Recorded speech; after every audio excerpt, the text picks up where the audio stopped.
નમસ્કાર, spark today ન્યૂઝમાં આપનું સ્વાગત છે। વડોદરા શહેરમાં વધુ એક સ્કૂલને આ એક મેલ મળ્યો છે કે બોમ્બથી ઉડાવી દેવાનો આ મેલ મળ્યો છે। આપ જુઓ કે વડોદરા શહેરના અમિતનગર વિસ્તારમાં આવેલી આ બ્રાઇટ સ્કૂલ ખાતે આ મેલ મળવાનો મામલો છે તે સામે આવ્યો છે। આ સિલસિલો છે યથાવત જોવા મળી રહ્યો છે કે બ્રાઇટ સ્કૂલ પાસે બ્રાઇટ સ્કૂલે આ વધુ એક વખત આ મેલ મળ્યો છે।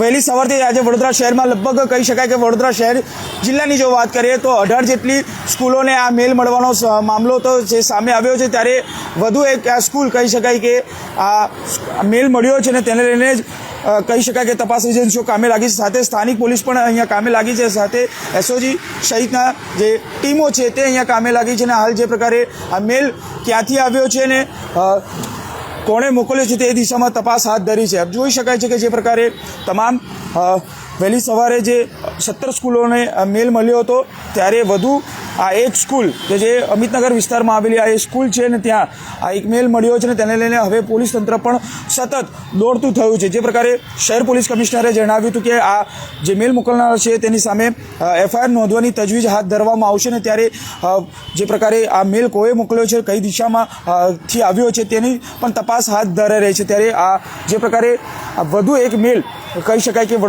વડોદરાની શહેરની આ જે સ્કૂલ છે તેને મેલ મળ્યો છે અને તેને લઈને પોલીસ તંત્ર પણ હવે એલર્ટ મોડમાં જોવા મળી રહ્યું છે, કારણ કે આવતીકાલથી ધોરણ 10 અને 12ની CBSEની બોર્ડની પરીક્ષાઓ શરૂ થઈ રહી છે। ત્યારે આ પ્રકારે મેલ મળવાનો જે મામલો છે તે વધુ સિલસિલો છે તે ચાલુ રહ્યો છે। ત્યારે આ તપાસ એજન્સીઓ કામ લાગી છે, એસઓજી સાથે સ્થાનિક પોલીસની ટીમ, બોમ્બ સ્ક્વોડ લોકસેવાની ટીમ ત્યારે કામે લાગી છે ને તમામ જે બાબતો છે તેને કામગીરી હાથ ધરી રહી છે। પરંતુ જે પ્રકારે વહેલી સવારથી જે મેલ મળ્યો હતો ત્યારે તેમાં ઉલ્લેખ કરવામાં આવ્યો હતો કે ખાલિસ્તાની પેટર્નનો મેલ છે ને તેમાં ગુજરાત સમગ્ર ગુજરાતને ખાલિસ્તાન બનાવવાની વાત હતી, સાથે મોદી અને અમિત શાહને ટાર્ગેટ કરવામાં આવ્યા હતા। એટલે આ પ્રકારે જે મેલ મળવાનો જે સિલસિલો છે મોડી સાંજ સુધી પણ આ સિલસિલો છે તે ચાલુ રહ્યો છે। અને ત્યારે વધુ એક સ્કૂલ આ વડોદરા શહેરની અમિતનગર વિસ્તારમાં આવેલી આ સ્કૂલ છે તેને મેલ મળ્યો હતો અને તેને લઈને તપાસ એજન્સી એટલે કે એસઓજી સહિત તમામ જે સ્થાનિક પોલીસ છે, ડીસીબી સહિતના જે ઉચ્ચ અધિકારીઓ છે, સાથે